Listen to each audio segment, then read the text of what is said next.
Hey everyone, it's Alex, and today I'm here with the first sit-down video I have filmed in a very long time. Filmed vlogs on occasion over the past year, not really filmed any videos, and I moved over the summer. It's now November. I moved in like July, and I have not filmed a single sit-down video in this apartment, and I have not filmed a single sit-down video in front of these shelves or with my new cat, which I now have and have had for a few weeks. So if you hear a tiny little demon running around, that would be Spleen. She's lovely. She'll probably run through the frame at some point. But this is kind of a learning process for me. I don't really know what setup is best here. I don't really know what lighting is best. So I filmed this video once before and it was atrocious. So we're refilming. If the camera shakes at all, it's because I have a tiny demon sitting right in front of me.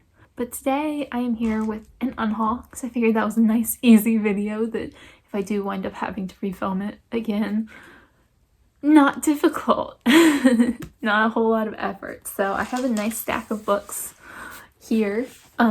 Lovely stack of books. This isn't all of them. This is just what I could easily carry.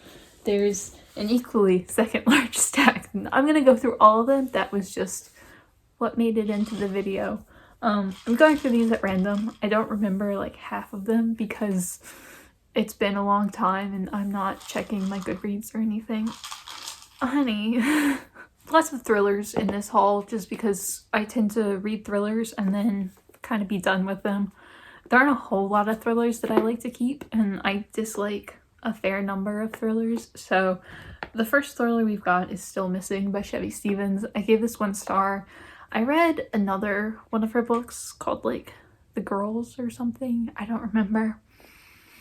Just as bad. I gave them both 1 star. This is about a woman who is a realtor and she gets kidnapped. And then it's about the year she spent in captivity as well as her talking to a psychiatrist after the fact. And the whole book is just like her addressing the psychiatrist. Like, that's the book. And it's like her talking directly to him or her in the narrative. And it's weird. And it's so horribly written. Like, I hated that aspect of it. I hated pretty much everything. I hated her as a character. She was so annoying. Like, I get that Chevy Stevens was trying to make her like unlikable, to like make some sort of commentary on unlikable women going through trauma, but like my issue wasn't that she was unlikable, it's that she was annoying to read about, and I felt sorry for her but still didn't want to spend an entire like 350-page book in her head, and it was just a thoroughly unpleasant experience. And Chevy Stevens is not an author I will be picking up ever again. I also have, I Know You Anywhere by Laura Lippman, which is another thriller about a woman who was kidnapped as a child, and then when she's older, her kidnapper is on death row and he like writes her a letter, and then that sort of brings up a lot of stuff that happened to her, and like she's got to find the truth, but like nothing happened. I gave this 2 stars. It was just like the book ended the way it began, which was like there was no growth, there was no change, there was no like, if the events in this book hadn't taken place, these characters and their lives would have wound up in exactly the same spot. And it wasn't making a commentary on that, it was just like poorly written. But yeah, this was really not worth reading. This is the one I'm kind of concerned that like I might forget I've read it and in like 5 years see it in a thrift store and read the back of it and think that sounds interesting, and then get like halfway through before I remember that I've read it, because this seems like a book I might do that with.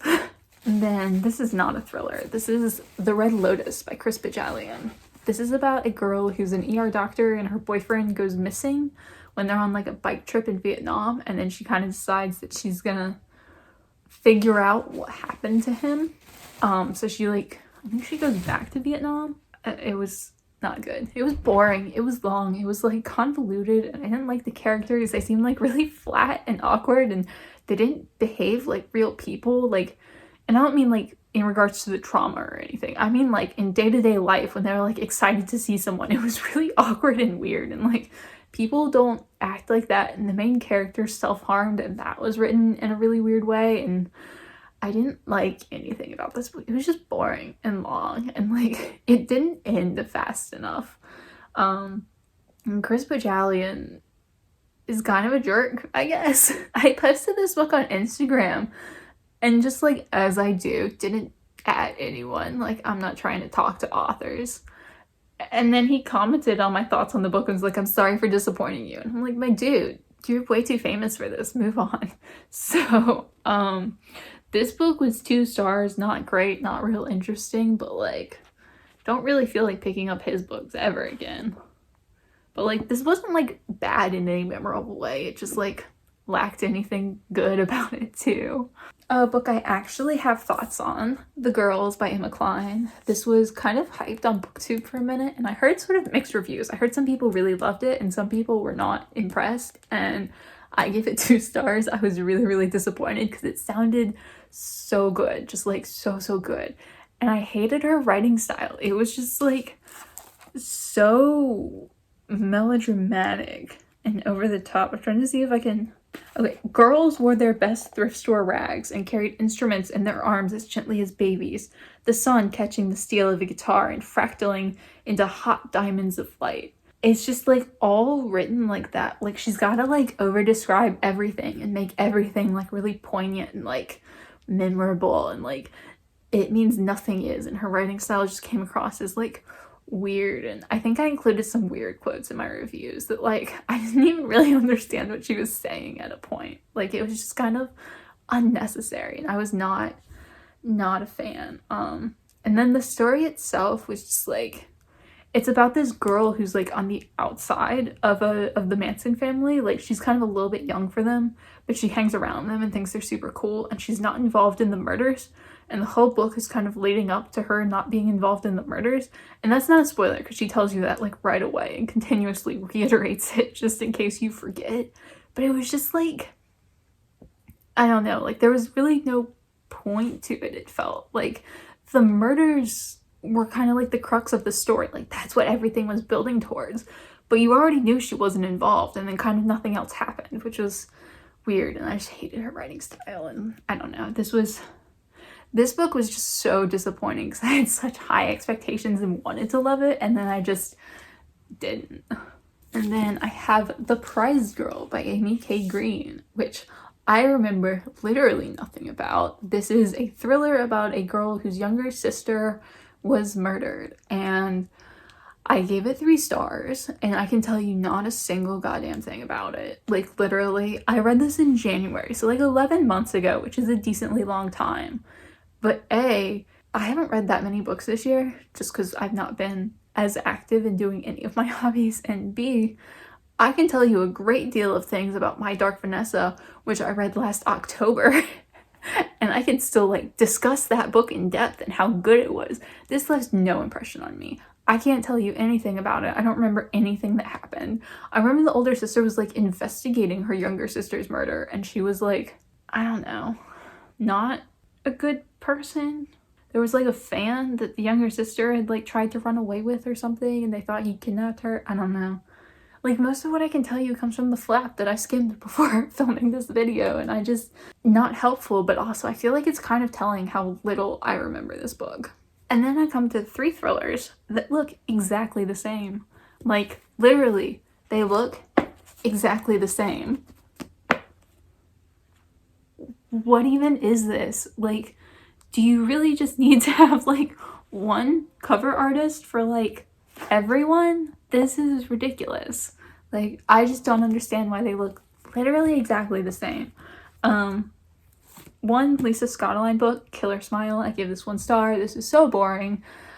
And so the characters were so unnecessary and dumb, and like they didn't do anything. Like, the main character was a lawyer and she didn't act like a lawyer. She seemed like she had no idea what the law was, and she was just like running around. And at one point they literally sent her out of town because her apartment, her workplace, got broken into.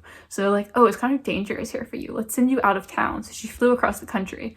And then someone got murdered, and they were like, oh my God, you need to come back. And I was like, you sent her out of town because it was dangerous after a break-in. Now people are getting murdered and you want her to come back. make it make sense. And then the whole book was about this murder that had happened like 60 years before, so of course everyone involved in it is dead. And it was all like about patent law and like the intricacies of that, and like it was so boring, and just I gave it 1 star. There was nothing of value in this book for me, and that's the second Lisa Scottoline book I've given 1 star, and I have another one of her books on my shelf that I am kind of concerned about at this point. The other 2 are by Lisa Gardner. I like to read Lisa Gardner books, but she's not the kind of author that I want to reread much. Like, I don't want to keep her books. If I have them once, hello, Spleen Tail. If I read them once, I'm happy. And they range from like not good to like pretty decent. They probably average about 3 stars for me. But my library doesn't have all of them, so I buy them cheap and used so I can read them, and then I know I'm going to get rid of them, but I just get them so I can have access to reading them. The Survivors Club, I gave 3 stars.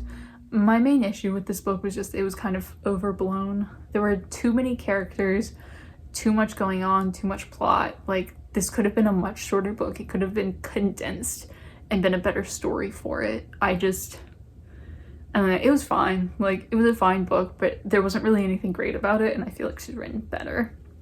And then I have The Other Daughter, which I gave 2 stars. I think this is one of her earliest books. It might be like her second book. It's a standalone, and it was just so melodramatic. It's about a girl. I don't remember what the Survivors Club was about. I think it was about a rapist who was assassinated, and they're looking at like his victims to see which of them may have killed him. Yeah. Cool premise, but just like the story was too much because it followed like all of the victims plus like the rapist family plus like the cop investigating, and it was just, there was a lot going on.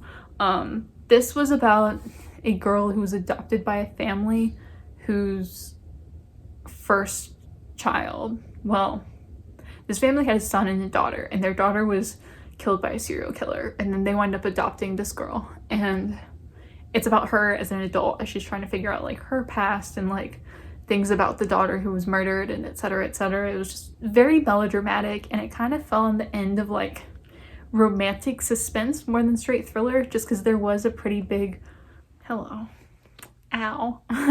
a pretty big romance in this that was like as important to the story as the actual like thriller itself. And then there was also just like no stakes because like the serial killer is long dead, he got the death penalty, and like there's a brief second where they're like, what if he escaped? And it's like, I don't think this man escaped the death penalty in front of like 30 witnesses. His hands got blown off. I think he's dead.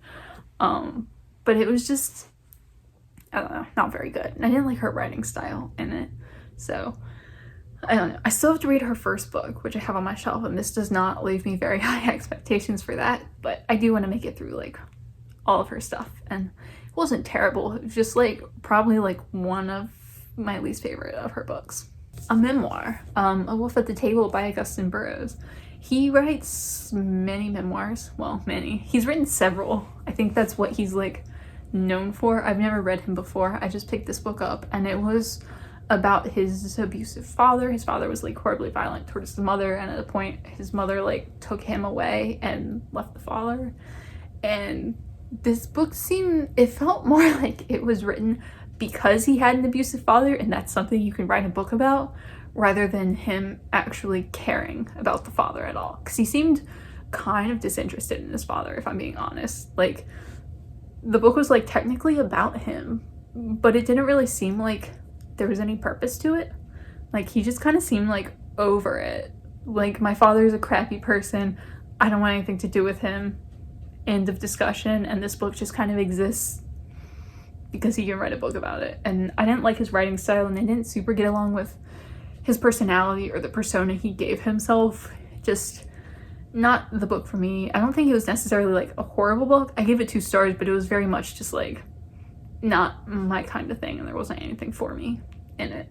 The Light in Hidden Places by Sharon Cameron, I gave this 3 stars. This is a historical fiction novel about a girl in Poland who is a housekeeper for a Jewish family, and then they get sent to the concentration camps, and she winds up kind of taking over their house for a while. She saves one of their children, like hides him away, and like as time goes on, she like kind of collects Jewish people and hides them away and like makes it so they survive the war. And it's based on a real person who like really did this when she was, you know, like 17 years old.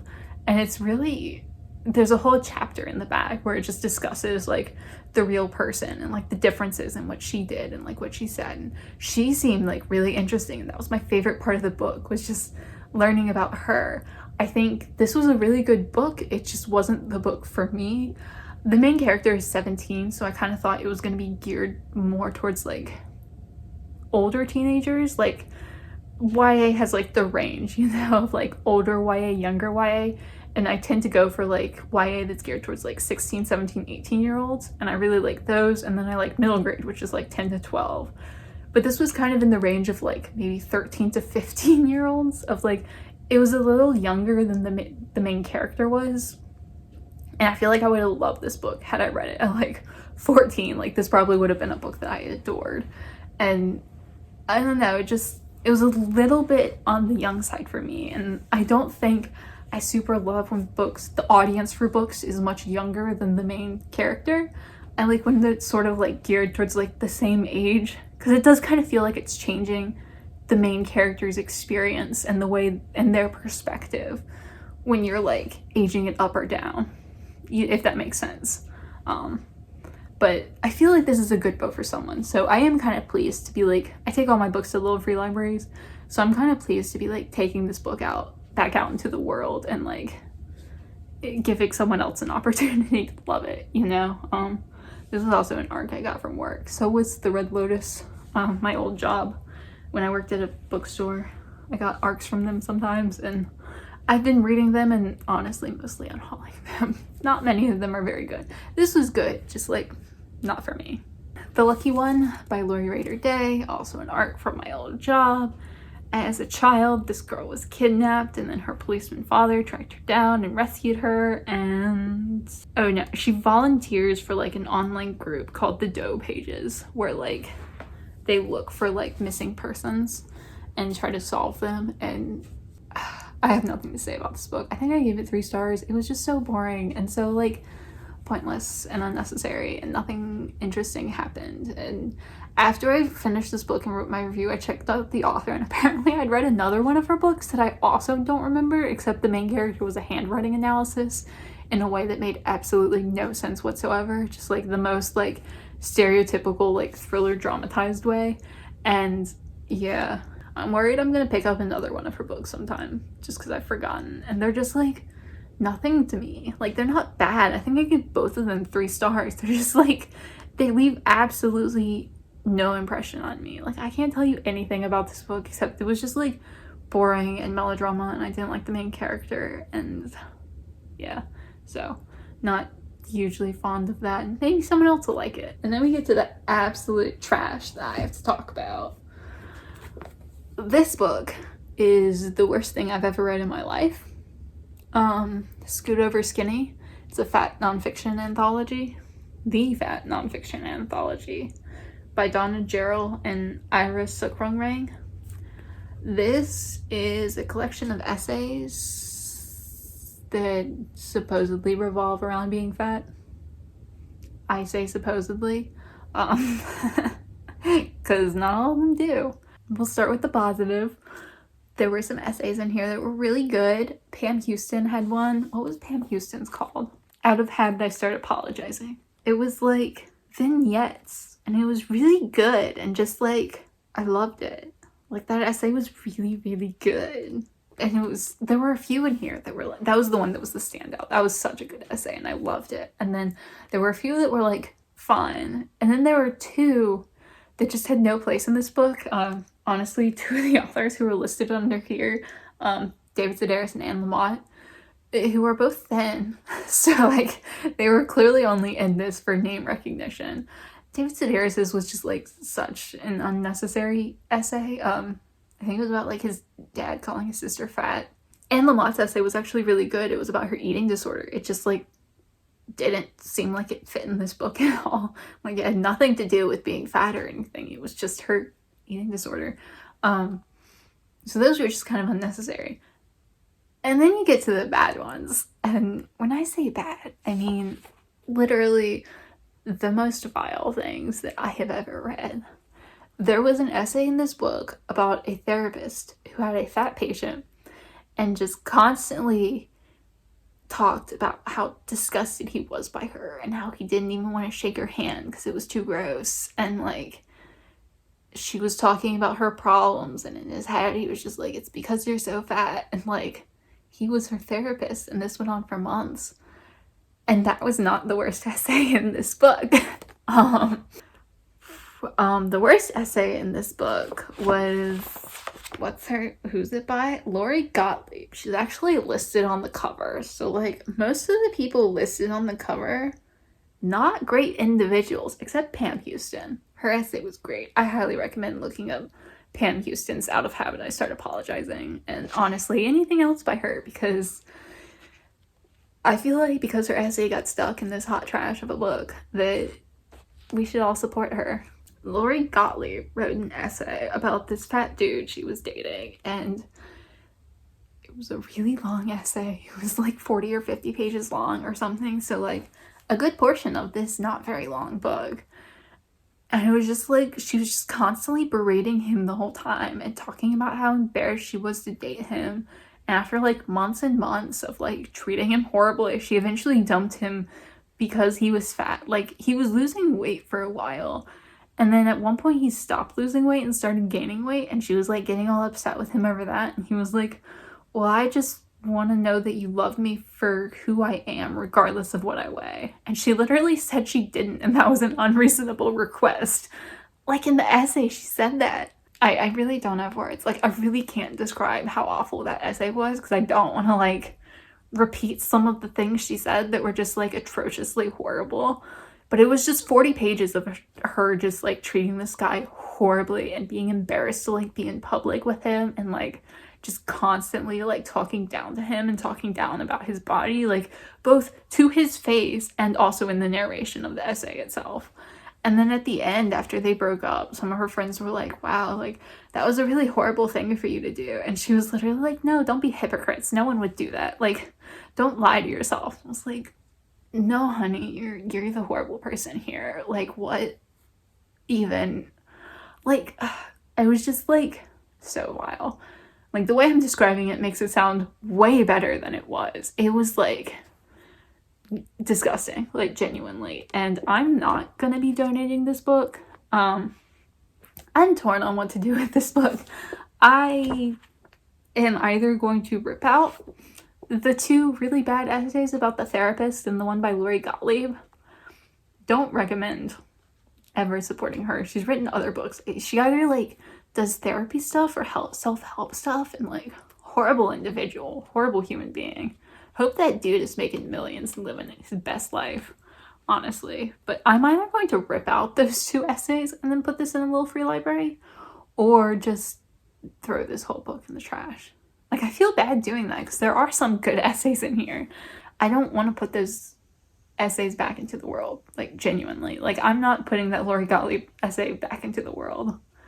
I'm just not gonna do it. So either that's going in the trash by itself or the whole book is, and I'm really not sure which, but it's not getting donated whole. Then I have The Lost Orphan by Stacey Halls.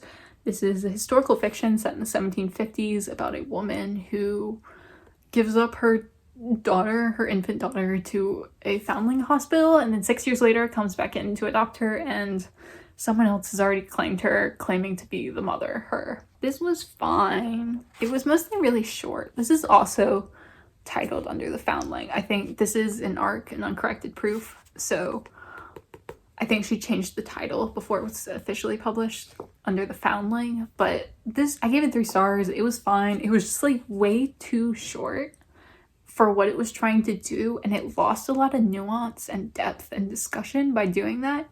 It was like at the very beginning, it was like really interesting, and like the whole like introduction I was like down for. And then it sort of started speeding up and everything was happening at once, and it wasn't like building things, they just kind of happened because there wasn't time.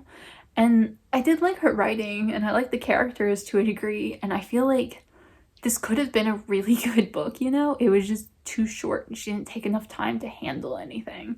So it was a little disappointing just in that regard. And I feel like I'd be interested in reading more from her if she has like some longer books, perhaps, because I feel like length would have solved a lot of her problems. But honestly, if she had a longer book, it might just be more of this, and she just includes more stuff in it instead of building it. But I feel like there was a really good book trapped inside of this book trying to get out, and that was more disappointing than like the book itself. Then I have 2 books that go together. I have The Hours by Michael Cunningham and Mrs. Dalloway by Virginia Woolf. I buddy read both of these with Flora from Crazy Book Lady. Mrs. Dalloway is a classic about a society woman who's putting together a party, and then a bunch of other characters, and I gave it 3 stars. I honestly really liked Mrs. Dalloway and the writing itself, and when it was a character study about her. I really enjoyed that. Like, I thought Virginia Woolf's writing style was just lovely, and like, I can understand why people adore her so much. And I really liked a lot of her commentary on Mrs. Dalloway and her life, because it's almost treated as like this very petty, shallow thing until it's like sort of inverted, and it's not. And it was lovely, but then the book kind of expanded, so it wasn't just a character study on Mrs. Dalloway, but there were so many other characters going through so many different things, and that was kind of where the book lost me. It was like there was too much going on, and I think I would have loved this had it been solely about Mrs. Dalloway, but the bigger it got, the kind of less I enjoyed it. So I'm probably unhauling this one. I do plan to read more from her, and if I wind up really enjoying any of her other books, I might pick this book up again and give it a try, because this is just like an old like ex-library copy that I picked up used somewhere. But I don't know, I do want to try more of her books. And then The Hours is based on Mrs. Dalloway, or like inspired by. Virginia Woolf is a character, but in this book she's like recuperating with her husband, and then she kills herself, like, as you know, she did. And then there's a woman who has like the perfect family, and she's like wants to get out. And then there's a woman whose friend is dying of AIDS, I think. I don't really remember this book. I gave it 3 stars. I think Flora liked it a lot more than I did. I just wasn't a very big fan of it. I think I found it kind of tedious to follow, and like hard to kind of like follow the point of the book, if that makes sense. There were aspects of it I liked. I remember liking the suburban housewife story a fair amount, but overall it just like wasn't super for me, I think. I don't know, but I haven't really thought about this book since I read it, and I don't really remember much, and I probably will never think about it again now that it's off my shelf. Then I've got Brutal Silence by Margaret Dardess. This is a book I randomly picked up in a thrift store, and I think it's self-published or indie published. It's about a girl who was kidnapped in Mexico, and then by like human traffickers, and she manages to escape like fairly immediately after a few hours, and goes back to America, where she lives in like North Carolina or something. And she works at a like free clinic, and then for whatever reason the cartel comes back after her and decides to kidnap her again, or try to kidnap her, and there's like a whole drama ensuing in her town over people who are like connected to the kidnappers, and like a lot of it didn't make sense, and I really hated her writing style. It was like all dialogue. Like, I've never read a book that was just 85% dialogue. It was so much. Like, she really just needed, like, it was so much dialogue to the point where I had trouble following it, because it was just like dialogue after dialogue after dialogue, and like literally no description on like who was talking or what they were doing as they were talking, and like it was just difficult to follow for the amount of dialogue. Not that it was just annoying. And she also got kidnapped so many times in this book. Like, half of this book was just her being kidnapped and then escaping, and then being kidnapped again and escaping, and it must have happened like half a dozen times. But I think I give it 2 stars. There was nothing here for me, and I always feel bad when I say that about self-published books, because I really want to like champion the authors who were kind of doing this on their own, and like this one just wasn't good. So I'm putting it back out into the world, and hopefully someone will like it and maybe she'll get a fan. The Henna Artist by Alka Joshi. This is a historical fiction book set in the 70s, 50s in India about a girl who escapes an abusive marriage and then goes to the city and becomes a henna artist for like the rich and famous, and then her younger sister like follows her to the city, and she tries to kind of be a parent but also like, I don't know, do her art. And I gave it 3 stars. It was fine. It was pretty mediocre. Inexplicably, my review of this has gotten like the most likes of any review I've ever posted on Goodreads, and I don't really understand why, because it was kind of a meh book. It was just like pretty mediocre. It was like, there were some good things about it. I liked when she was like discussing her job and like being a henna artist, and like the people she was doing the henna art on, like what their lives were like and what everything was like and what society was like. That was interesting, but the characters themselves felt kind of flat, and this book just covered such a long period of time, like years and years, and skipped a lot of time really quickly. So it was kind of not hard to follow, but it fell flat a little bit in that aspect for me, and I just didn't love it super much.